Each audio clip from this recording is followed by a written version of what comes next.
Bonjour à toutes, bonjour à tous, bonjour Dominique. Je commence par te présenter. Tu es sophrologue depuis plus de 20 ans, tu exerces, tu es spécialiste douleur, tu es infirmière de formation et donc tu es sophrologue de branche clinique et tu fais partie du collectif Bien Relax pour transmettre la sophrologie. Et aujourd'hui, j'avais envie d'aborder un point avec toi. C'est tout simplement pourquoi les sophrologues en supervision me disent souvent qu'ils n'ont pas le temps de pratiquer la sophrologie pendant leurs séances avec leurs clients. Moi, je suis Clémence, formatrice bien relax aussi. Je suis sophrologue, praticienne depuis 20 ans. Et effectivement, en supervision, j'ai vu que la plupart des sophrologues me faisaient un retour comme quoi ils avaient accueilli leurs clients, ils avaient passé du temps. Donc, je ne parle pas de la première séance, hein, je parle des séances suivantes, dans le suivi du client. Je parle donc, ces séances où on est dans la pratique de la sophrologie et ils reçoivent le client. Le client passe beaucoup de temps à parler du pourquoi ça ne va pas bien. Alors que la sophrologie, l'essence même de la sophrologie, c'est comment aller mieux. C'est comment est-ce que je me mets en mouvement pour aller mieux. Et comment est-ce qu'on fait pour amener notre client à être dans la pratique de la sophrologie. Et quand je parle de pratique de sophrologie, c'est avec les 6 étapes indispensables qu'on a vues dans la dernière vidéo, qui va de la construction de l'intentionnalité à l'analyse viventielle. On n'est pas juste dans la petite technique. On parle de la pratique de la sophrologie qui est une pratique transformante. Beaucoup de sophrologues, finalement, accueillent une parole, peut-être même un débordement émotionnel, ils ne savent pas trop pourquoi en faire. Ça prend tout le temps de la séance. Et on arrive en fin de séance, on n'a pas le temps de mettre en place cette pratique de sophrologie qui est transformante, si elle est bien faite du début à la fin. La pratique de la sophrologie, pour moi, elle est aussi transformante que la pratique du yoga, de méditation. Mais quand je vais voir mon prof de yoga, je ne suis pas en train de lui raconter ma vie. Je suis en train de pratiquer le yoga. Je me mets en mouvement, je m'installe, je rentre dans une écoute intérieure, je fais quelque chose et là, il y a une transformation qui se passe. Donc pour moi, au bout d'un moment, j'en suis venue presque à me dire, mais tout ce qui se passe avant, tant que j'ai pas commencé cette pratique, c'est du temps pris sur la pratique dans ma séance d'accompagnement et de suivi de mon client. Ce que je propose dans la vidéo, c'est qu'on va avoir 3 axes et ça, c'est le premier axe que je propose d'échange. Comment est-ce que toi, tu vois la pratique de la sophrologie dans une séance de sophrologie? Oui, Clémence, bonjour à tous d'abord et à toutes. Tu poses dans ce préambule vraiment des points clés. Je crois que ce qui va changer peut-être la donne, c'est quelle est notre formation antérieure, quelle est notre place professionnelle antérieure, j'ai envie de dire. Je pense qu'il est important quand même de réaliser que nous avons tous, à un moment donné, été dépassés par ce trop-plein émotionnel que les gens viennent déposer dans nos cabinets. D'abord, je pense qu'il y a un réel besoin de ces épanchements-là, de trouver des espaces où on peut s'épancher. Et aujourd'hui, quand on va chez son médecin généraliste, les logiciels de rendez-vous crachent les rendez-vous toutes les 10, 15 minutes au mieux. Donc, c'est difficile hein, de placer quelque chose de l'émotionnel et qui fait dysfonctionner les corps. Donc, on voit bien qu'il se passe quelque chose qui dépasse la simple médecine allopathique. Donc, nous, déjà, on offre un espace-temps. C'est-à-dire que le rendez-vous sophro, c'est 1 heure minimum ou 45 minutes peut-être pour certains. Et il y a cette inclinaison qu'on peut avoir à écouter les gens ou à penser qu'il faut écouter les gens. Et il faut les écouter. Maintenant, ça va être un petit peu aussi, et tu dis très justement, qu'est-ce qu'on va faire avec ce qui est déposé dans nos cabinets, dans nos consultations. Et moi qui ai été infirmière et qui suis toujours et qui a été dans l'écoute de la plainte toute ma vie, ma vie professionnelle, je pouvais difficilement faire cette impasse-là sur l'écoute. Mais je me rends compte aujourd'hui, avec le recul, que, en fait, je me servais de ce que me disaient les patients pour envisager comment allait se passer l'accompagnement. Mais ça, on peut le faire très bien, comme nous l'avons dit. Et je pense qu'il faut être quand même quelque part professionnel de l'écoute. C'est-à-dire qu'il faut avoir appris à écouter les gens, qu'il faut avoir appris à surtout quoi faire de ce qui a émergé de cette écoute. Et ça, je pense que bah, tout le monde n'a pas cette expérience-là de l'écoute, et particulièrement peut-être des sophrologues qui sortent d'une école du cycle fondamental et qui vont dire, mais qui vont se laisser déborder par cette écoute-là. Et surtout, qu'est-ce que je fais de ce que la personne est en train d'essayer de me dire ou qu'elle me dit et que j'entends très bien. Nous avons évoqué ça dans le précédent enregistrement, il y a une semaine, où effectivement, pour être quand même dans l'écoute, il faut être dans cette, je dirais, on va s'appeler, on appellerait ça l'instant isokai, c'est-à-dire, c'est en sophrologie, c'est dans la Kaïsédie hein, qu'on dit ça, c'est le truc vraiment hyper important, et nous l'avons mis en évidence dans la dernière vidéo, en disant, voilà, aujourd'hui, comment vous vous sentez, mais aujourd'hui, là, maintenant, et de quoi vous avez besoin. Et là, on touche vraiment à qu'est-ce qui est important pour la personne. Et on a vu après le cheminement de cette intentionnalité qui est co-construite jusqu'à l'analyse viventielle qui va nous permettre de dire voilà ce qui fait sens là avec votre situation actuelle dans votre existence. Donc on voit bien que finalement le processus il est différent, mais l'espace ouvert à l'expression de ce qui ne va pas est là, mais dans une forme réduite. Et là, on arrive à la fameuse réduction chez Heidegger, et avec laquelle nous allons travailler tout au long à la fois de l'apprentissage de la sophrologie et de sa pratique viventielle. C'est cette réduction. Et nous avons affaire à quelque chose qui est de l'ordre d'une logorée émotionnelle. Les gens viennent émotionnellement. Alors, moi, je dois avouer que il m'est arrivé vraiment de vivre des situations qui était tellement compliqué, et surtout dans le domaine de la douleur chronique, où il y a une accumulation de choses, où je n'avais pas d'autre choix que de laisser s'exprimer quelque chose. Et je citerai l'exemple d'une jeune femme qui souffrait de fibromyalgie, qui avait 25 ans, et qui pratiquement pendant 10 rendez-vous, je dis bien pendant 10 rendez-vous, a pleuré. C'était inarrêtable, inarrêtable. Alors je n'avais d'autre choix que de la laisser pleurer.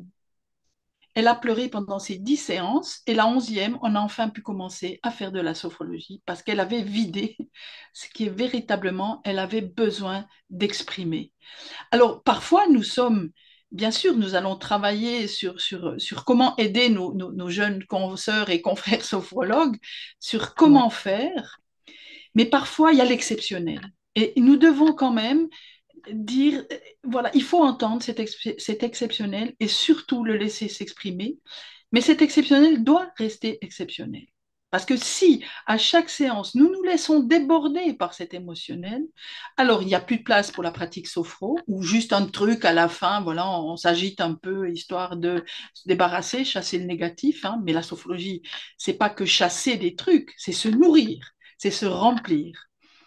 Et donc, et puis surtout, il y a un prix à ça. Il y a un prix pour le sophrologue, c'est-à-dire qu'il va accueillir, recevoir, j'ai presque envie de dire en pleine poire, toute cette force émotionnelle hein, qui vient s'exprimer. Et qu'est-ce qu'il va faire de ça?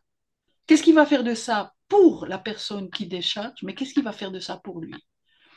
Et ça, c'est souvent, je dis aux sophrologues, aux jeunes sophrologues qui veulent bien me demander mon avis, protégez-vous de ça. Parce que vous pouvez très, très vite, très rapidement, être submergé par ça. Et ben voilà, un sophrologue submergé, c'est un sophrologue qui va pas bien, hein, lui-même. Et je vais reprendre et vraiment ce que tu as dit, c'est à chaque fois que je suis dans le pourquoi, je change d'espace. Enfin, quand je suis plus en train de faire de la sophrologie, je suis en train de Oui, faire de la psychothérapie. oui, À chaque fois, je suis dans le comment, avec ce principe d'action positive, c'est comment aller mieux, comment tendre vers un petit quelque chose qui pourrait redonner de l'élan de vie. Là, je suis dans la sophrologie. Et moi, j'ai un petit oui. truc, alors que je parle vraiment pas de la première séance, hein, où on pose l'anamnèse, où Hum, voilà, hum. il y a un espace verbal qui est dédié à ça. Je parle des séances suivantes pour mettre mes clients tout de suite dans la pratique. Je commence la séance pour dire comment allez-vous, mais qu'est-ce qui s'est passé de bien depuis le dernier rendez-vous? Ce qui fait que ça oriente leur conscience vers quelque chose qui pourrait déjà être une ressource. Deuxièmement, ils savent que la fois suivante, je vais leur poser cette question. Donc, entre les séances, entre la deuxième et la troisième séance, ils vont déjà se dire, tiens, Clémence, quand je vais arriver, elle va me poser la question. Bah, ce coup-ci, parce que la première fois que je leur pose la question, ils restent secs. Ils savent pas quoi me dire. Ils n'ont porté leur attention que sur ce qui n'allait pas.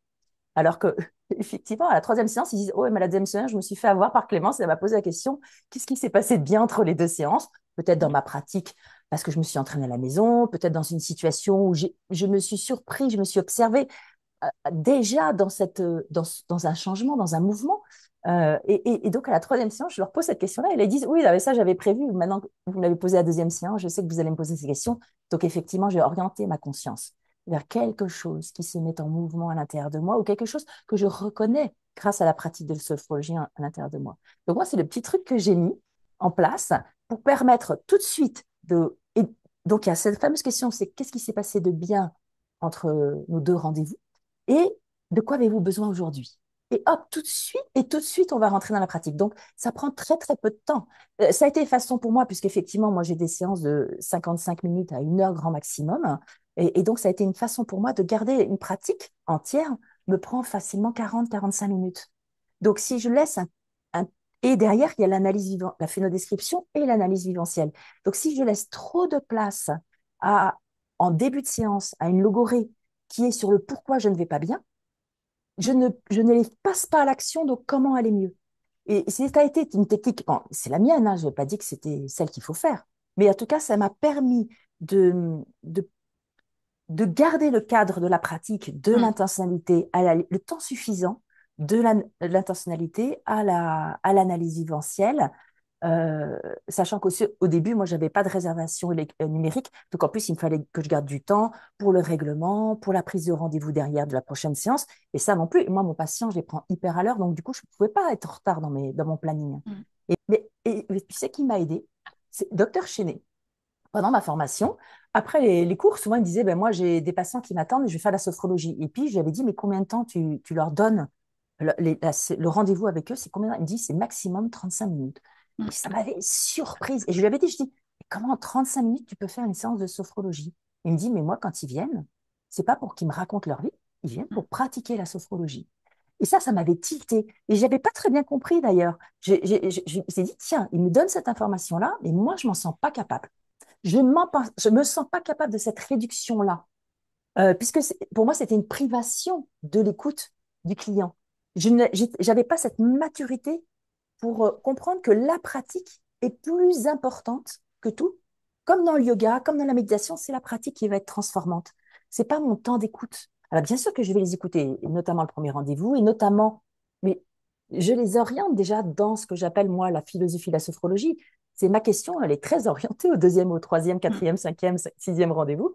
C'est qu'est-ce qui s'est passé de bien? Principe d'action positive, ils vont être obligés entre les séances à porter leur attention sur l'évolution, la connaissance de soi vers quelque chose qui tend vers un mieux-être ou un- un- une ressource. Et de quoi avez-vous besoin aujourd'hui? Et là, on ramène sur ce phénomène de réduction où c'est juste un petit truc qui se dépose dans leur conscience.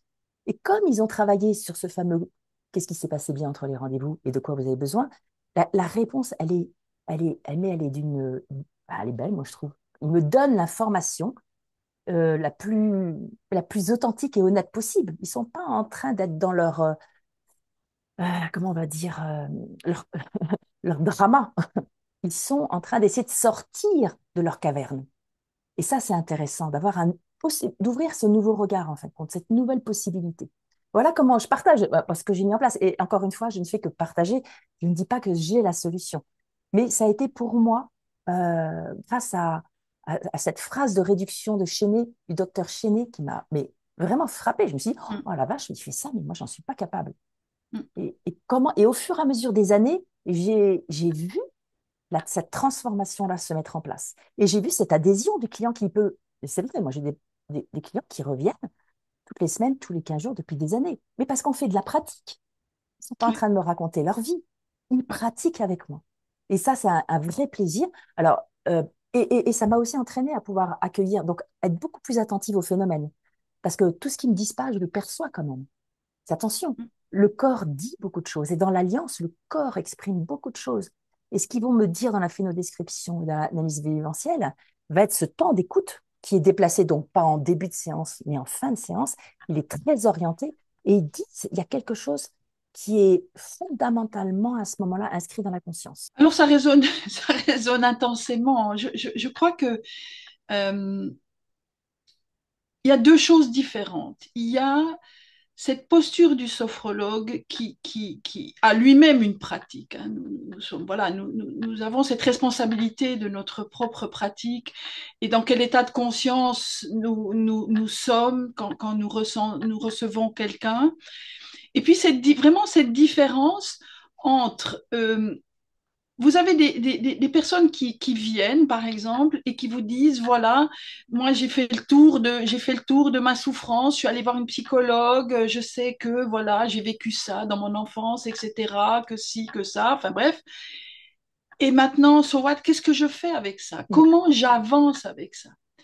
Et c'est là où la sophologie, elle a une place irremplaçable, c'est qu'on va pouvoir, on va ouvrir un chemin vers ce qu'est-ce que je fais de, de ce que je suis, de ce que j'ai vécu, comment j'avance dans ma vie.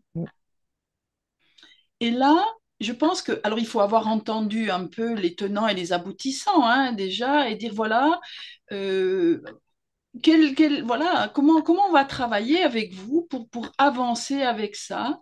Et la première chose auquel on va s'intéresser, c'est au véhicule, hein, c'est au corps. Et là, on va commencer à travailler avec ce que nous savons faire, en nous basant aussi sur notre propre expérience viventielle. C'est-à-dire comment nous avons Ouais. vécu une transformation existentielle, parce qu'on parle quand même de ça, grâce et avec la sophologie. Et je vais me permettre de dire quelque chose qui va peut-être surprendre, mais un bon sophrologue, qu'est-ce que ça veut dire un bon sophrologue? Ben, c'est un sophrologue qui a pratiqué pour lui-même, intensément. C'est pas juste j'ai appris deux, trois techniques et je les applique comme une recette de cuisine. Il y a vraiment cette propre expérience viventielle, c'est comment cette rencontre avec ce truc qui s'appelle la sophrologie a entraîné des bouleversements dans ma vie, mais des bouleversements positifs. C'est-à-dire comment je me suis mis en chemin. Et là, il y a une véritable implication du sophrologue. Et cette implication du ou de la sophrologue, c'est le nous dans la pratique. C'est-à-dire que nous allons fermer les yeux et nous allons faire avec la personne qui vient nous consulter. C'est le nous, c'est pas le vous faites, c'est nous faisons. Et c'est génial parce que ça m'a fait amener plusieurs images. La dernière fois, j'ai parlé de guide. Le guide, il se met en chemin avec son client dans cette cordée. Il n'est pas en train Oui, d'expliquer ce qu'on va faire. Tant qu'il non. est en train d'expliquer ce qu'on va faire ou ce qui s'est passé pour le client qui a vécu autre chose et ça, il n'est pas dans cette mise en mouvement. Deux, ça me fait penser à tous mes clients qui viennent me voir et qui me disent, ah non, mais moi, je suis suivi par un psychiatre depuis 20 ans.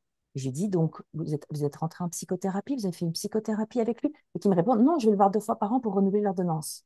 Oui, Rien n'a oui, été mis en mouvement. Deuxièmement, je, par exemple, moi, au cabinet, mes clients, quand soit ils ont déjà été en psychothérapie et ils me racontent en quelques minutes, ils sont capables de me faire la synthèse. Hein, dans le premier rendez-vous, enfin quelques minutes, ça prend le premier rendez-vous, de me faire la synthèse et maintenant on va mettre une stratégie de comment se mettre en mouvement pour aller mieux. Comment créer un nouveau possible, tout simplement. Et ceux qui n'ont pas été en psychothérapie, en général, quand ils viennent me voir, ils sont vraiment voilà, au fond du trou. Il y a plus cet élan de vie. Donc, on fait quelques séances ensemble. Et quand je le sens, au bout de quelques séances, je leur dis, bah, maintenant, vous êtes prêts à aller voir. Parce que dans mon ancien cabinet, il y avait la psychologue qui était juste en face, le psychothérapeute qui était en face. Je lui dis, avec moi, on reste sur le comment. Et vous pouvez aller voir le pourquoi avec ma collègue. Et je différencie bien mon métier de sophrologue du métier de psychothérapeute. Et ça a toujours marché. J'ai toujours travaillé en duo avec un ou deux psychothérapeutes, suivant la personnalité. Et souvent, j'en propose deux à mes clients parce qu'il faut que ça fitte. Mais avec moi, c'est le comment. Et avec le psychothérapeute, maintenant, vous avez, voilà, ils vont mieux, il y a la ressource. Bah, si. Et souvent, ils sont à ce moment-là disponibles pour ça. Ils continuent avec moi le comment aller mieux et ils vont voir avec le psychothérapeute, mais pourquoi? pourquoi ça n'a pas été comme, Oui. qu'est-ce qu'ils vont revisiter dans leur systémie, de leur écosystème pour pouvoir mettre en place autour de moi, euh, être plus réactif, plus adaptable sur leur systémie environnementale du système. Mais je reste sur ce fameux comment. Donc, tu vois, tout ce que tu m'as dit là m'a fait rebondir en ça, parce que c'est vraiment ce que je vis au quotidien, en fin de compte, au cabinet. Oui, On ira sur le deuxième et troisième axe, hein. Tu as commencé à aborder le troisième axe, on ira dessus. Oui. oui, oui. Alors, voilà, on est dans quelque chose de l'ordre du partagé, je Oui, crois, dans la sophrologie. Alors que dans d'autres approches d'aide, on est moins ou pas du tout dans le partagé. C'est-à-dire que si on pense à la psychanalyse, vous êtes là, vous êtes allongé ou pas, vous parlez, votre psychanalyste ne dit rien. Et alors, je ne conteste absolument pas les bienfaits de la psychanalyse, mais nous, on est dans quelque chose d'une covivence, en fait, dans Mm. quelque chose d'un partage. Oui. Donc, on est, bien sûr, on écoute et on écoute la plainte, on écoute le Mm. besoin, on le reçoit et on va voir comment, avec la sophrologie, on va pouvoir amener cette personne à développer une conscience qui va finalement l'aider à résoudre son problème, hein, en tout cas. Mais je crois que ce qui va être important, c'est, comment dire,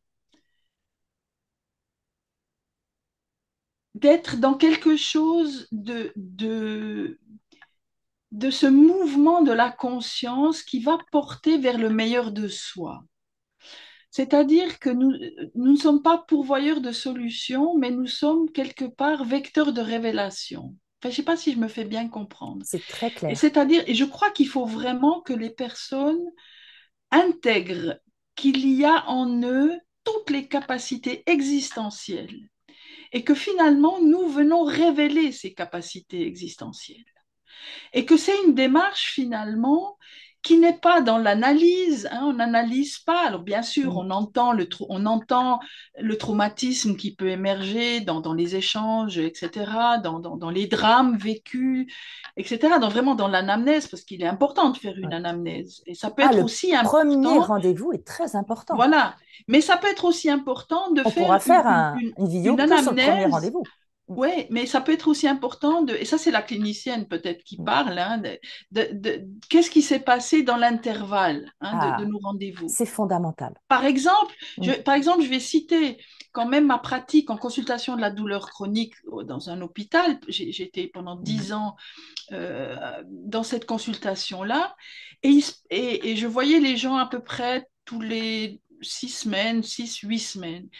Et c'était vraiment important de voir à quel point euh, l'actualité de la personne pouvait être vraiment délétère sur l'accompagnement que je proposais.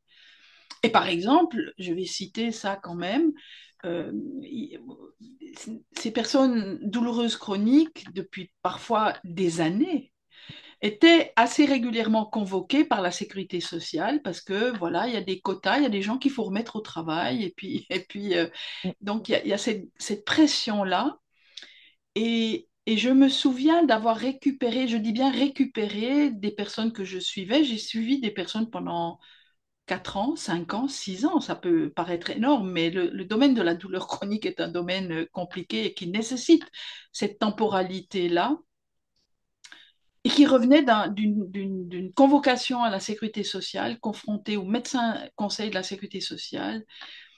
Mais je me disais, mais il sabote totalement mon travail parce que, et les progrès que la personne avait fait avec cette exigence de remise, je vais dire, au travail. Mais comment remettre quelqu'un au travail alors que la douleur chronique est tellement invalidante que c'est juste impossible, Mm. quoi. Et là, euh, confronté à ça, je me disais, mais voilà, comment faire? Comment faire? Donc, il y a cet ajustement perpétuel aussi à la parole du patient qui arrive, à l'évaluation de ce qui s'est passé entre les deux séances et comment nous pouvons être amenés, et là je parle peut-être plutôt de la sophrologie clinique, hein, qui est plutôt, on est moins sur le chef d'entreprise surmené, quoique il a sa difficulté, mais là on est vraiment dans quelque chose Mm. de l'ordre de l'existentiellement douloureux, hyper douloureux, et comment on va pouvoir ajuster la pratique, ajuster l'écoute aussi, Mm. hein. Donc en fait, on essaye de simplifier quelque chose, mais c'est juste, le propos, il est de proposer une ligne nos jeunes confrères ou consoeurs sophrologues, mais il y a toutes les exceptions. Et moi, voilà, j'ai cette spécificité Oui, parce que tu es du, su- infirmière, donc tu as une du double suivi, voilà, casquette. du suivi de la douleur chronique qui est un domaine excessivement compliqué. Parfois, on pense que c'est gagné, entre guillemets, mais non, parce qu'on a affaire à un adversaire, entre guillemets, qui est redoutable. Hein. Et nous devons sans cesse être dans cette capacité d'adaptabilité. Eh ouais. Et ça, je pense que l'adaptabilité, c'est un des points fondamentaux. Je ne sais pas si tu avais eu l'intention d'en Si, parler, mais c'est le je deuxième axe. l'évoque. Oui, oui, Et si tu cette permets, je vais même poser adaptabilité. le constat de Ouais, cette adaptabilité, que c'est souvent le oui, sophrologue se trouve limité, insécure même devant la demande du client. Et il en vient à proposer une autre méthode. On vient voir le sophrologue, oui, on pose une problématique et le sophrologue va proposer une autre technique, l'hypnose, le FT, oui. des CMO. Toutes ces méthodes ont, on pourrait dire, leur mécanisme. Donc, c'est pas je ne suis pas en train de dire que les autres méthodes ne sont pas OK. C'est juste que comme si le sophrologue ne pouvait pas accompagner son client, le client vient voir quand même le sophrologue. Moi, je suis quand même interpellée. On vient me voir en tant que Oui. sophrologue et je propose autre chose. Donc déjà, il y a un truc qui me... Voilà. Et c'est comme si on était limité ou insécure, tellement insécure par rapport à ce qu'on a appris en sophrologie. Donc ça m'a posé ce constat. Hein, Et d'ailleurs, j'ai observé quand je me balade en France, dans tous les villages, dans toutes les villes, j'ai le bonheur de voir des plaques de sophrologue. Et puis, au fur et à mesure des années, j'ai vu que toutes ces plaques se transformaient plus en sophrologue, mais sophrologue, puis une liste en dessous d'autres diplômes, entre guillemets, comme si à l'origine, on a démarré en tant que sophrologue, et puis ça n'avait pas suffi pour pouvoir prendre en charge la demande, et donc on a ajouté une petite liste d'autres techniques. Et ça Si je m'a peux me très permettre, ouais. interpellée. Ouais. Ouais, j'ai envie de répondre à ça, parce que ça vient aussi parler de mon expérience. C'est-à-dire que, alors je suis arrivée à la sophrologie avec mon métier d'infirmière, etc., mon expérience d'infirmière, et il y a toujours comme un petit truc, une petite musique de fond, comme si on n'était toujours pas assez formé. Mm. Hein, alors, oui à la formation, mais parce qu'on découvre des choses nouvelles, mais je crois que si on se dit sophrologue, le principe sur lequel enfin, le cadre de notre activité, ça va être la sophrologie.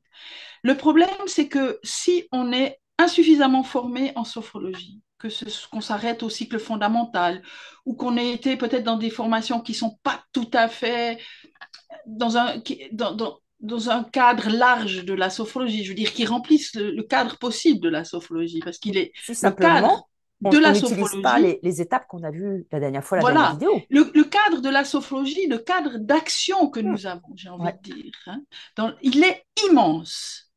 Mais on va éclairer juste un tout petit coin. C'est comme si vous allez au théâtre et puis le projectionniste, il est très mauvais, l'éclairagiste, et il vous éclaire juste le côté jardin. Et vous voyez que ce qui se passe là. Mais si l'éclairagiste était bon, il vous éclairerait la totalité de la scène et vous c'est ça. verriez tout ce qui s'y passe. Et en fait, la sophrologie, c'est une pièce. C'est côté cour, côté jardin, c'est la totalité. Mais on n'en a qu'un petit éclairage. D'où un des principes fondamentaux, c'est la formation, mais la formation sophrologie. Et on se forme alors en allant assister à des formations, si possible de qualité, mais surtout aussi par notre propre vivance, épaulé par un superviseur, par un groupe de pratique, etc.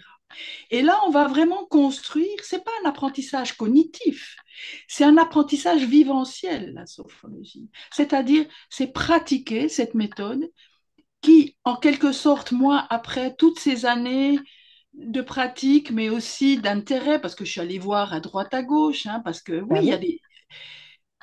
Et je me suis dit, mais on a là une pépite, c'est-à-dire que la sophrologie nous donne un cadre dans lequel il y a presque tout. Nous pouvons, nous pouvons accompagner quelqu'un qui vient voir un sophrologue avec la sophrologie, mais pour ça, il faut connaître tous les possibles de la sophrologie, ou presque tout, ou en tout cas une grande partie des possibles. j'abonderai dans ton sens, c'est que moi-même, je suis allée me former à plein d'autres techniques, mais pas pour le mettre sur ma plaque ou le faire avec mes clients, pour mieux comprendre Oui, l'interaction, l'analogie même avec ce qui était proposé en sophrologie, parce que souvent, ce que j'avais appris, je l'avais vu, j'avais pratiqué, ça avait mis quelque chose, j'avais vécu quelque chose, mais je ne pouvais pas le relier à une connaissance. C'était du vécu. Et donc, je suis allée faire beaucoup de formations, mais pas pour dire que j'avais la capacité de le faire avec mes clients. Je reste sophrologue. Et d'ailleurs, je pense que j'ai développé ma clientèle parce que tout l'écosystème médical, paramédical savait que je n'étais que sophrologue. Oui, Et que du coup, il disait, ah, la sophrologue, c'est Clémence. Et je suis pas en train de mélanger les techniques, je propose et je suis sophrologue, point. Et ça m'a pas empêché d'apprendre plein d'autres techniques. Et ça m'a nourri en termes d'analogie par rapport à la sophrologie. Ça m'a permis même de revisiter des techniques de sophrologie que je n'avais pas du tout bien vécues pendant ma formation. Et donc, j'avais mis de côté, et ça pourrait être le troisième axe de réflexion qu'on aurait ensemble, c'est que moi, quand je suis sortie de mon cycle fondamental, il y avait des techniques que je préférais parce que je les avais vécues. Elles avaient été vivencielles pour moi. Et puis, il y avait des techniques, hein, aucune, je suis passée à côté, tout simplement. Si je m'étais arrêtée là, en fin de compte, j'aurais toujours proposé allez, mes 10 pratiques fétiches. Mais j'aurais oublié toute la palette et ça m'aurait pas permis de adapter les séances. Parce que je suis allée m'entraîner, parce que j'ai eu un superviseur, parce que je me suis entraînée toutes les semaines dans des groupes, et encore maintenant, hein, je le fais, hein, toutes les semaines, nous avons des groupes de pratique. Donc, au bout de 20 ans d'expérience, je continue et je redécouvre, comme chaque pratique, je le vis comme si c'était la première fois. Je m'autorise ainsi, je m'offre, je dirais m'autorise, mais je m'offre tout simplement la possibilité de découvrir la technique, de, de percevoir, de ressentir la technique sous un autre angle. Et j'avais ça comme outil. Et puis, deuxième chose aussi, en formation et dans les groupes de pratique, ce qui m'intéresse beaucoup, c'est les phénos des autres. Parce que du coup, j'accède à des phénomènes que moi, je n'ai pas vécu, mais je sais que mes clients pourraient y accéder. Et donc, je me dis, cette technique, moi, elle me fait faire ça, elle me fait ressentir ça. Mais pour un client, tiens, je suis en train d'observer parce que j'écoute mon confrère qui vit la technique et dans sa phéno, il me raconte qu'il vit ça. Donc, c'est génial. C'est pas parce que moi, je ne l'ai pas vécu que en le proposant, mon client ne va pas le vivre autrement. Et ça, je oui. trouve que c'est très intéressant, c'est cette adaptabilité. 20 ans après, je dis quand même, je le dis vraiment avec beaucoup de modestie, j'apprends encore toujours. J'apprends grâce au groupe de pratique Je tellement de crois, choses. oui. Je Je revisite crois des que, techniques que j'avais laissées de côté, que je n'utilisais plus depuis un bout de oui, temps, oui. qui me sont présentées autrement, qui m'offrent un autre angle, là, résonnent plus avec moi. Et c'est là où je sais que moi, j'ai fondamentalement confiance dans la pratique de la sophrologie complète, c'est qu'elle est transformante, elle se suffit elle-même. C'est grâce à ça, parce que sinon, effectivement, je me serais sentie en sortant d'école de base, je me- j'avais mes techniques fétiches, et so what? Donc tout le reste, j'aurais pas pu l'aborder. Et c'est ça qui me permet une prise en charge beaucoup plus complète et Tu, affinée, ajustée à mon client en fin de compte. tu évoques quelque chose qui me paraît important. C'est un peu le côté magique, si tu veux. C'est-à-dire que oui, on va avoir l'impression, et c'est souvent ce que j'entends, c'est que, et moi j'ai vécu la même chose. C'est-à-dire quand j'ai fini mon premier cycle fondamental, j'avais l'impression que j'avais découvert le Graal. Mais en fait, je me suis aperçue très rapidement des limites. C'est-à-dire que il y avait des choses qui revenaient et je me suis très vite dit, mais en fait, je vais très vite m'ennuyer. J'ai eu ça. Je vais très vite m'ennuyer en proposant les quelques pratiques que je connais. Et en fait, la sophrologie, c'est pas, je propose des pratiques que je connais. La sophrologie, c'est découvrir tous les possibles d'une conscience en mouvement, finalement, si on s'y réfère. Hein, si la définition de la sophrologie, c'est la mise en mouvement de la conscience. Hein, je résume un peu, parce qu'on n'est pas là pour refaire ça, ce cours de sémantique. Et là, vraiment, c'est comment on va aller bien plus loin, enfin, se donner cette chance d'enrichir notre pratique. Parce que si vous avez quelques pratiques fétiches et que vous voyez, je ne sais pas, dans le meilleur des cas, vous vous installez, allez, le Graal, vous avez trois ou quatre personnes qui viennent vous voir par jour. Mais si vous faites 4 fois par jour la même chose, fois 5 jours ouvrables, et au bout de 6 mois, vous êtes gavé. Alors, c'est pour ça que cette vision-là va nuire à la sophrologie parce qu'on va dire oh mais la sophrologie tatati c'est pas complet, je suis frustrée, je m'ennuie Hum, dans mes consultations parce que je fais qu'appliquer des recettes. hum. Mais si on a cette vision-là, oui, ça devient très vite Eh oui. rasant. Eh oui. Et, et c'est, et c'est faire du tort à Et la peu sophrologie. efficace avec le client. Oui. Parce Et que alors, on comment va est-ce qu'on être peut porté, accompagner pendant justement, des années quelqu'un? Parce que c'est pas que une technique, la sophrologie n'est pas juste, comment on appelle ça, les thérapies courtes. non, Non, c'est non, pas ça, pas c'est du une tout, pas du évolution, tout. c'est une On est, ouais, transformation. ouais, C'est comme le yoga. Le yoga, on en fait depuis 20 ans, on continue à progresser, à bien redécouvrir autre sûr. chose, même sur des postures de base. Mais Donc, si comment tu est-ce que veux, on pourrait accompagner quelqu'un pendant des années si alors, on si n'avait tu pas... t'ennuies Hmm. et que tu es dans cette pratique réductrice, qui cette fois-ci, c'est pas la réduction dans le bon sens du terme, Limité, on va dire. c'est dans quelque chose de très frustrant, et que tu te Ouais. dis, ah, tiens, je vais aller faire de l'EFT, je vais aller faire du ceci, je vais aller faire du cela et cela, tu vas avoir l'impression que tu as 1000 choses à faire pour le patient, pour le consultant, mais en réalité, qu'est-ce que tu fais de bien? Tu es juste en train de te rassurer, toi, Hmm. sur une capacité à accueillir quelqu'un qui vient te poser un problème entre les pattes dans ton cabinet.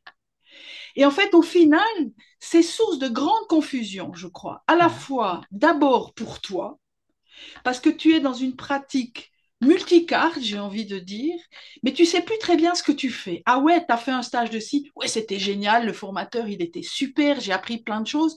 Oui, tu as appris des choses sur ce qui est possible pour l'être humain au niveau physique, psychique, etc., émotionnel. Tu apprends des choses sur les énergies, sur comment ceci, comment cela.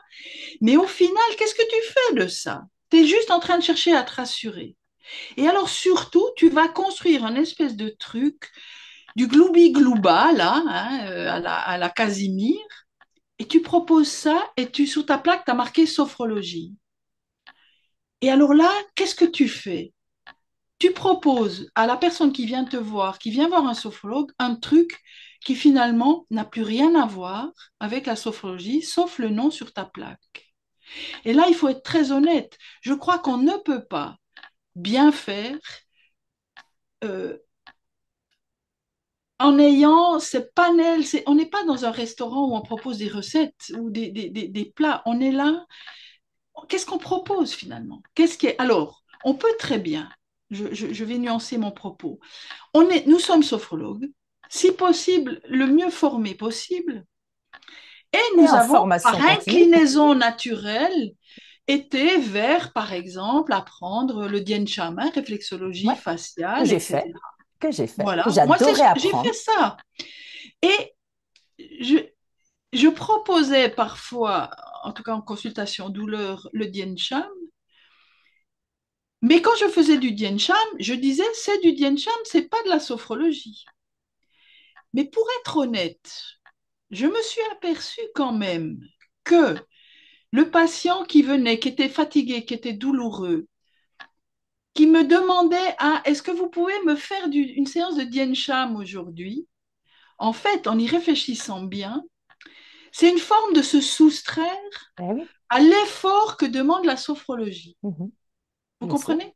Tu bien comprends? sûr. Ah ben, C'est-à-dire, je m'allonge, cette fois-ci, je suis allongée ouais. confortablement. Enfin, à l'hôpital, c'est pas toujours très confortable, les tables d'auscultation, parce que j'avais que ça. Mais il se mettait Passifs, ils deviennent passifs. Ben oui. dans un rôle de passivité qui me fait du bien, je sais pas, hein, alors que la sophrologie, elle était plus confrontante. Et oui. Mais les progrès sont pas les mêmes. Et je Mm. crois que nous devons être très, très, très, très clairs dans ce que nous proposons aux gens. Et nous Euh, sommes quand même aussi là pour tenir les barres du oui. bateau, hein, la barre du bateau. D'autant plus que ça, du coup, ça me fait rappeler une expérience que j'ai eue il y a quelques années. J'avais une capsulite et je vais voir le kiné avec une ordonnance, voilà, pour les séances de kiné. Et là, dès la première séance, ça me dit, ah non, non, non, on va faire autre chose. Et donc, moi, vulnérable, en état de douleur, de vulnérabilité, mais j'étais prête à tout accepter. Oui, Donc, je suis allée voir le kiné pour faire ce qui était prescrit et je me retrouve à faire des séances de Reiki. oui, C'était OK. Mais moi, rétrospectivement, je me suis dit, mais c'est fou, parce que mon état de vulnérabilité me faisait que j'avais toute confiance dans le praticien. J'avais pris un rendez-vous de kiné. Je me retrouve avec la proposition d'autre chose que je ne refuse pas parce que je ne veux pas heurter le praticien entre guillemets, s'est mis dans une posture de sachant. Moi, je sais pour toi, il ne faut pas faire de kiné, il faut faire ça. Et je me suis retrouvée, c'était pas marqué sur sa plaque, je me suis retrouvée embarquée dans 10 séances d'un truc. Et je parle pas de la méthode, hein, mais ce que je veux dire, c'est que c'était pas ma demande initiale. Parce que moi, Oui. sur sa plaque, il y avait marqué kiné. Et on pourrait dire que et ça m'avait interpellée bien après coup. Une fois que je suis allée mieux, je me suis dit, c'est pas ce que je veux. Je voulais des séances de kiné. Donc, je me suis dit, mais mince, il y a eu un moment de faiblesse de ma part. J'ai fait confiance, hein, et finalement, c'est pas ce que je désirais au fond de moi. Tu J'ai pas. parles, oui. Tu poses là, Clémence, quelque chose de particulièrement important, c'est la vulnérabilité. C'est Mm, la vulnérabilité du consultant et c'est la toute-puissance du praticien. mm, Et nous devons faire extrêmement attention à ça, cette toute-puissance. Et je pense que malheureusement, cette toute-puissance est quelque chose de vécu plus souvent qu'on ne pourrait le croire. Et en même temps, et en plus, on va augmenter ce sentiment de toute-puissance en multipliant mm. les formations, en ajoutant des cartes à sa carte de visite. Mais finalement, on est dans quelque chose qui va potentiellement pouvoir dériver un peu de manière pas, je vais pas dire dangereuse, mais pas souhaitable.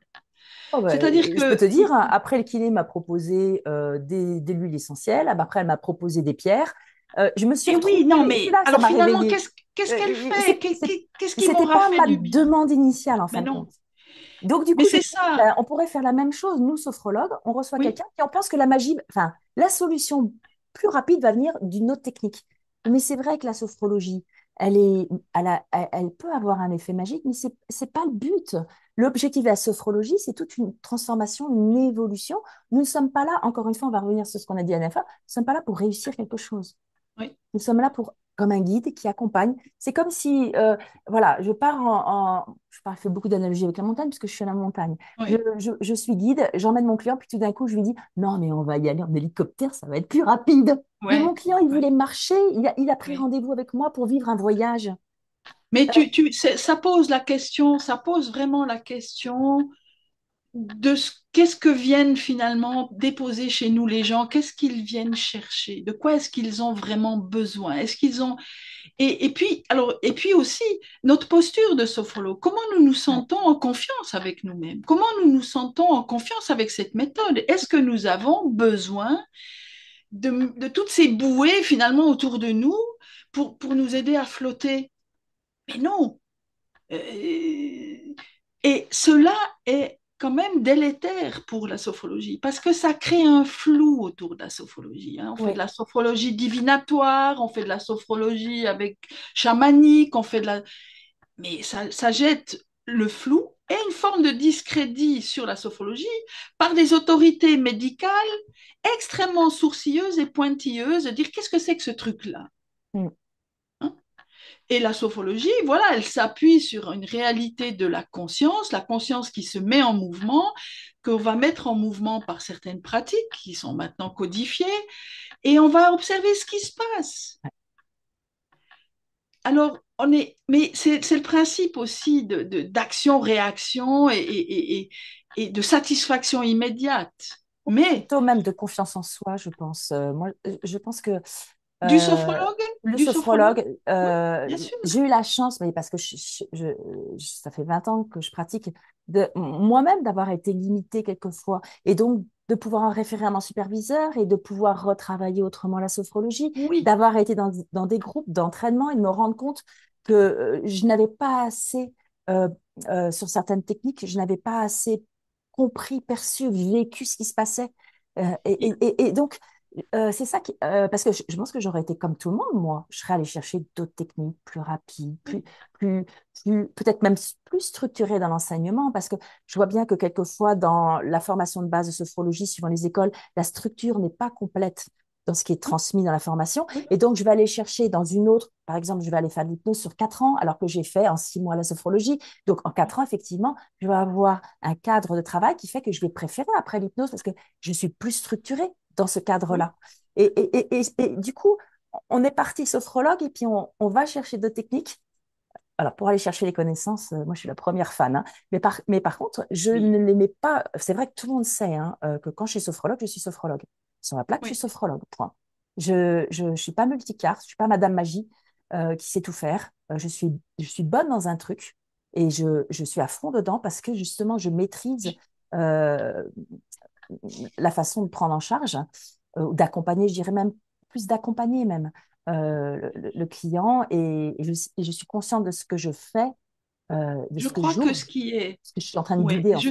je vais dans ton sens. Je crois que ce qui est très important, c'est de considérer que les deux parties qui vont être en rencontre, se rencontrer, un, il y a la vulnérabilité de celui qui vient consulter, et deux, et l'autre, c'est la possibilité du sentiment de toute puissance de Mm. celui qui l'accueille. Et Ou de là, devoir s'il n'y trouver a une pas des solution, choses, ou de oui, devoir et c'est satisfaire son client, de trouver et une solution voilà. pour lui. Mais là, il y a quelque chose qui peut être extrêmement dangereux pour l'un et pour l'autre.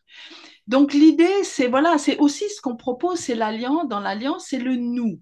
C'est-à-dire que Mm. dans la pratique, le nous ramène, nous, le sophrologue, à une posture d'humilité. C'est-à-dire que Mm. finalement, quand je dis nous fermons les yeux, je me mets d'une certaine manière sur le même plan que mon Absolument. consultant. Et c'était un Et point je fais très cette pratique. important que Caicedo. C'est ce côté, il n'y a plus de sachant.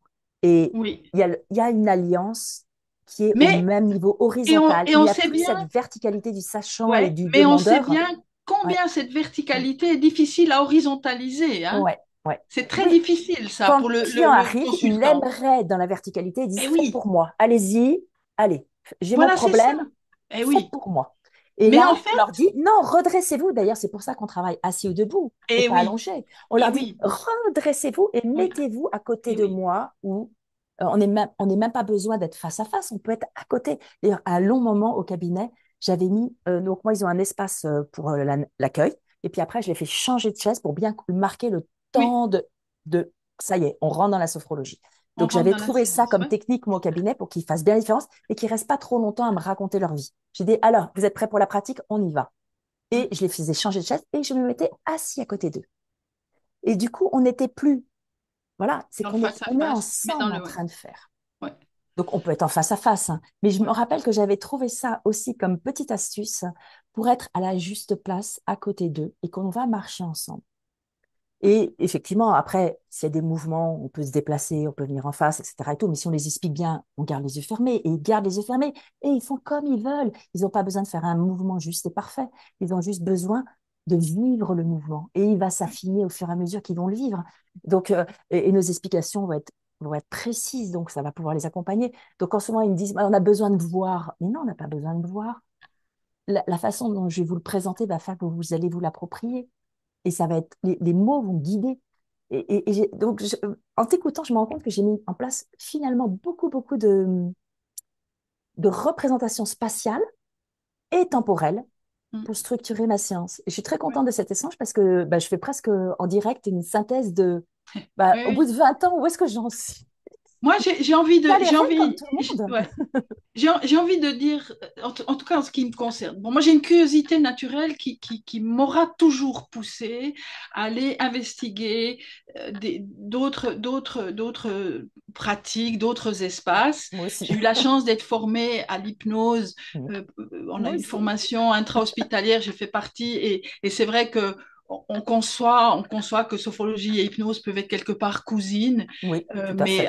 avec une façon de pratiquer qui est quand Mm. même différente.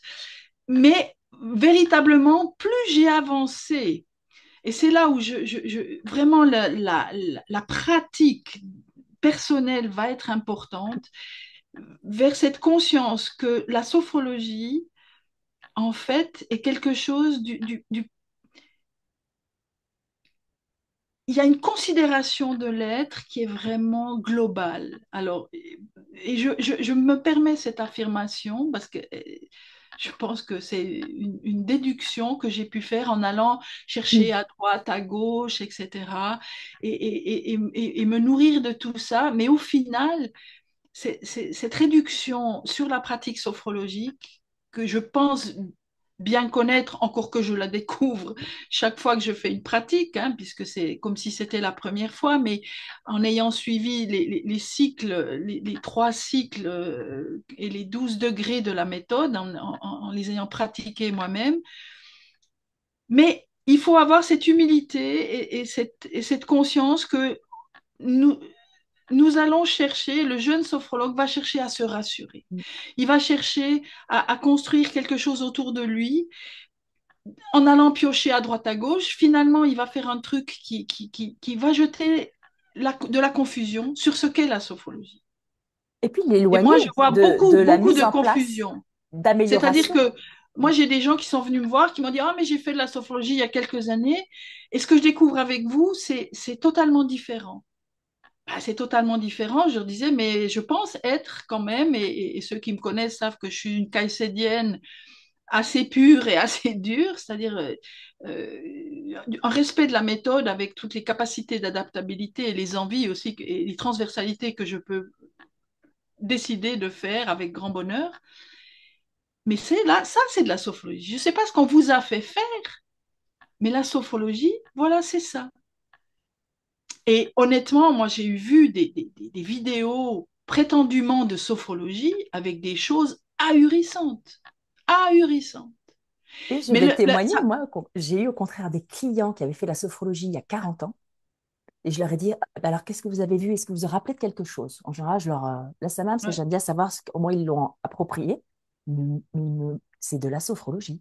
Et je remercie mais les oui, anciens sophrologues. bien Et sûr. je t'assure, à chaque fois, je me dis, la vache, elle bossait bien. Oui, C'est ah, qu'elle mais elle faisait vraiment quelque chose évidemment. et le client ne l'a pas oublié. Alors ça, Mais c'est oui, intéressant, c'est oui, très clair pour le client oui, et il en garde un très bon souvenir parce que je lui dis, 40 ans après, vous venez me voir, ça veut dire que ben oui, il me disait, oui, ça avait tellement bien marché pour moi oui, bien que sûr. je viens refaire la sophrologie parce que là, j'en ai besoin. Oui. Et je me Mais dis, elle mais te dit, merci à elle l'ancien te, sophrologue, et ma voilà. consoeur, mon confrère, Oui, ils ont fait un tel boulot de prise oui, en charge, d'accompagnement du client. Mais il faut savoir qu'à l'époque, il y a 40 ans, la sophrologie, c'était juste 4 degrés, hein. Donc, oui, c'était d'une bien sûr. pureté. Mais Et c'est les bases, c'est les fondements, ouais, c'est les fondements. Et on a fonctionné pendant voilà, effectivement et ça jusqu'à la suffisait. réactualisation et Ouais, jusqu'au développement des deux cycles supérieurs. et ça On a suffisait. fonctionné, oui, Ouais. bien sûr. Et donc, à chaque fois, je me dis, mais c'est dingue. 40 ans après, les gens ne l'ont pas oublié et ils viennent le chercher parce que c'était transformant pour eux Oui, et que là, ils en ont besoin. Donc, ça veut dire à quel point ils en ont un bon souvenir. oui. À quel Mais point. Clémence, si nous sommes honnêtes Mm, avec nous-mêmes, si nous ne faisons qu'appliquer un peu comme des recettes de cuisine, quelques pratiques que nous avons apprises du cycle fondamental, bon, il va se passer des choses, évidemment, mais on va être assez vite limité quand même, hein. Et surtout, on va vivre, je pense, en tant que sophrologue, en tant que pédagogue de l'existence, parce que c'est aussi comme ça qu'on nous définit, hein, mm, dans les instances, on va être quand même vite dans quelque chose de l'ordre d'une frustration ouais, qui va être mal comprise en se disant, mais la sophrologie, ça ne me suffit pas, donc je vais chercher ailleurs. ouais. De quoi nourrir cette frustration. Et qui va être aussi mal compris par le client, qui va dire, mais la sophrologie, c'est que de la relaxation. Voilà. Ou alors, c'est Donc, que de la respiration. Ou c'est que de la voilà. visualisation. Mais Et non. oui. Donc, l'idée, c'est comment, dans cette possibilité que m'offre la sophrologie, de continuer, je vais, par ma pratique, déjà développer quand même quelque chose de la conscience de moi qui va être Mm, autrement plus riche, autrement plus structurante, hein. Et comment après, je vais continuer. Et il faut, bien sûr, on termine le cycle fondamental, je l'ai fait comme tout le monde, on a découvert le Graal, c'est formidable, c'est oui, magnifique, c'est vrai. mais il y a, c'est juste le socle, quoi, parce qu'il y a les cycles supérieurs, et je pense que moi, j'encourage en tout cas les sophrologues qui nous écoutent et qui ne l'ont pas encore fait, c'est franchement, tout reste à découvrir. Après le cycle fondamental, Ouais, on rentre dans une tout autre reste à phase. découvrir. Ouais. Ouais. Mais refaire, moi, ce qui m'a aidé, c'est refaire toutes les techniques fondamentales et spécifiques. Je veux Ah dire, oui, c'est c'est refaire tout le cycle de base. Et encore maintenant, bien cette sûr. année, voilà, on a les groupes, on refait. Il y a des programmes qui permettent de revivre, qui permettent C'est les de. bases, c'est les Et je fondations. t'assure que je Ouais. découvre encore des choses. Mais bien sûr, C'est dingue. À chaque fois, bien je me sûr. dis, ah, mais ça, je ne l'avais pas vécu. Ah, mais Ouais. ça, mais j'ai ce cadeau qui m'arrive là. Je ne savais pas que j'avais ça en C'est moi, pour qui ça que résonne en je moi. crois qu'on peut dire que la sophrologie peut Un remplir toute mot une peut faire tilt existence. en état Ouais. de conscience modifié. Ouais. Un mot peut Ouais. faire tilt en état de conscience modifié. Bon, écoute, je te Et- propose de clôturer cet entretien, cet échange toujours si passionnant en attendant le prochain. Je ne sais pas ouais. encore sur le thème parce qu'il y a beaucoup de Ouais. thèmes qu'on peut peut-être partager. Oui. En tout cas, si ça vous plaît, merci de nous écouter. C'est Oui. vraiment du partage d'expérience. Encore une fois, nous n'avons pas la solution, la règle. Nous partageons ce que nous vivons, comment nous avons déployé notre métier et comment ça s'est passé au quotidien dans nos consultations, dans notre cabinet, dans la façon dont nous avons vécu avec notre client. Je pense que c'est vraiment ça, hein. Il Moi, faut se dire si je que... pouvais, Clémence, Mhm. dire juste ça, je vais dire que moi, j'étais convaincue, après avoir fait le cycle fondamental une première fois, qui n'était pas dans une école dite caïcédienne, pour l'avoir refait complètement dans un cycle caïcédien, parce que c'est comme ça que ça s'est passé. Euh, voilà, on pense découvrir, voilà, on pense avoir découvert quelque chose et c'est le Graal comme ça. Et quand quelqu'un te dit, écoute, maintenant, je pense que tu es prêt à continuer, vas-y, vas-y, Mhm. vas-y pour le cycle radical et le cycle existentiel. Moi, je vais dire d'abord que ça a été un Big Bang dans mon existence. Le cycle radical m'a fait découvrir qui j'étais, avec vraiment un potentiel que j'ignorais, mais pourtant je pensais en savoir déjà pas mal. Mais, et ça a changé Mhm. non seulement mon existence, mais ça a changé ma manière de travailler, ma C'est manière sûr. d'accueillir, ma manière de proposer des techniques, vraiment d'accompagner les gens. Et je voudrais dire, donc, ça vaut le coup de continuer. Et je voudrais dire encore une chose dont je voulais. Il y a un mot qui m'est venu, c'est l'humilité. C'est-à-dire Mhm. que, et reconnaître où sont les limites. C'est-à-dire s'entourer de quelques professionnels dont nous connaissons le sérieux et les compétences pour réadresser des personnes. Eh Si vous oui. n'êtes pas quelqu'un de branche clinique, c'est avoir une psychologue ou un psychopraticien sous la main, Ou un etc. Et dire là, psychothérapeute. il y a un problème Mhm. psychologique derrière et je suis pas habilitée à Je dirais même suivre, pas, il n'y a à pas besoin suivre d'avoir un ça. problème, il y a un Oui, un besoin. besoin Oui, d'écoute, de travailler sur le pourquoi. oui, et de C'est le travailler cette besoin. question-là. Il n'y a pas Voilà, besoin c'est ça. d'avoir un problème pour aller voir un psy, hein. Non, Je non, précise c'est bien. pas, mais un Mm, problème pour nous, si tu veux, dans mm, l'accompagnement. Là, il y a une limite. Et là, OK, ben, je connais Pierre-Paul, Jacques, Françoise, ouais. et voilà. On Et je travaille en dis, ben, équipe. écoutez, voilà. Mm. Je pense qu'il y a un sujet, vous pourriez discuter avec cette personne et on continue à avancer sur le travail corporel, enfin sur le Mm. travail purement sophrologique.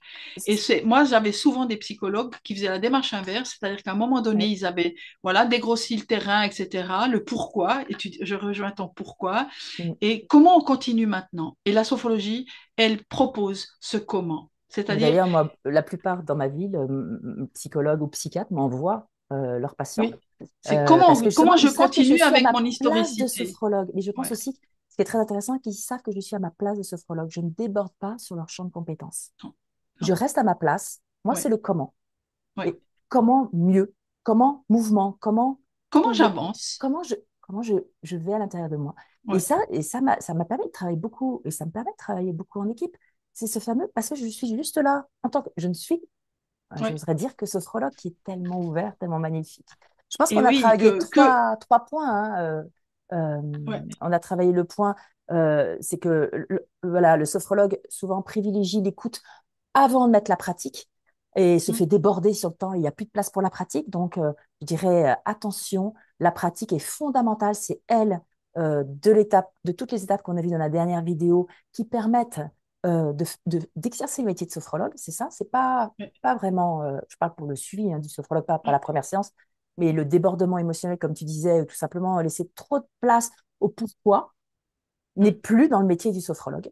non. Le deuxième axe qu'on a vu, c'est que souvent le sophrologue, et le jeune sophrologue, mais pas forcément le jeune, même expérimenté, peut se sentir limité à un moment et avoir la tentation d'aller chercher, d'intégrer un autre outil, une autre technique dans la sophrologie. Au bout d'un moment, ben, on ne vient plus voir le sophrologue, enfin, on va voir le sophrologue, mais on fait autre chose.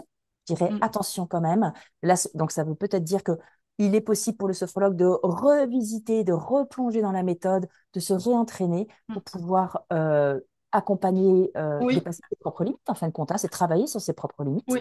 Parce que c'est source de Et, confusion et cette confusion est délétère à la sophrologie. ouais. Et donc, du coup, le troisième axe, c'était est-ce que le sophrologue s'entraîne suffisamment une fois qu'il est sorti de formation pour continuer bah, à dépasser ses limites, à revisiter, à revoir des techniques qui vont lui ouvrir d'autres possibilités. Tout ça, c'est comme si, c'est un peu, c'est là, ça me vient l'image, c'est je prends un livre, j'ai lu la première fois, j'ai été passionnée par l'histoire. Et puis, je le reprends quelques temps plus tard. Et là, je le lis. Je connais déjà l'histoire, mais je vais voir des détails que je n'avais pas perçus avant. Mm, Et mm. je dirais que cette relecture permanente du livre, moi, souvent, j'ai des livres fétiches. Combien de fois je l'ai lu? Une cinquantaine, une soixantaine de fois. Et j'y ai trouvé à chaque fois quelque chose de différent. Et ben, je dirais que cette relecture permanente, rien que peut-être des techniques de base, avant même d'envisager d'aller plus loin, soyons voilà, réalistes, eh ben, vont me permettre, comme tu dis, à un moment, quelqu'un t'a dit, OK, tu as suffisamment relu, tu peux aller un peu plus loin maintenant. Mais il y a cette relecture. Et franchement, j'invite à tout le monde à se dire, mais quel est le livre que j'ai déjà lu et relu, mais peut-être plus de 50 fois, 100 fois, sans jamais m'en lasser, parce qu'à chaque fois, moi j'ai quelques livres fétiches comme ça, j'y ai Oui. trouvé une réponse que je n'avais pas eue avant. Et c'est peut-être le mot Oui, de la fin que moi je pourrais partager. Je te laisse le mot de la fin, allez. moi, le mot de la fin, j'aime bien ton histoire du livre. Moi, j'ai envie de dire que le livre de la vie, il y a quelques répétitions, hein, bien sûr, mais le livre de la vie est quelque chose qui, tous les matins, s'ouvre sur une page nouvelle et va nous proposer des choses qui vont nous dépasser, nous enchanter, parfois nous accabler, et que voilà, il va falloir apprendre à lire ce livre-là aussi, peut-être avec un regard neuf, peut-être avec cette innocence, je dirais, de l'enfant qui est capable de s'étonner, de s'émerveiller. Et ben, la sophrologie est un bon outil, est une bonne pédagogie pour considérer la vie comme un grand livre ouvert, quoi. Eh Voilà. ben, je vous souhaite une belle journée à tous. Merci de nous avoir écoutés et on Belle espère que journée à vos tous. échanges vous À la nourrissent, prochaine. vous donnent de l'élan, de l'esprit de la sophrologie. Ouais, Et puis, à la prochaine vidéo, à la Dominique. prochaine. Merci à Merci toi. Clémence. À bientôt pour ces échanges.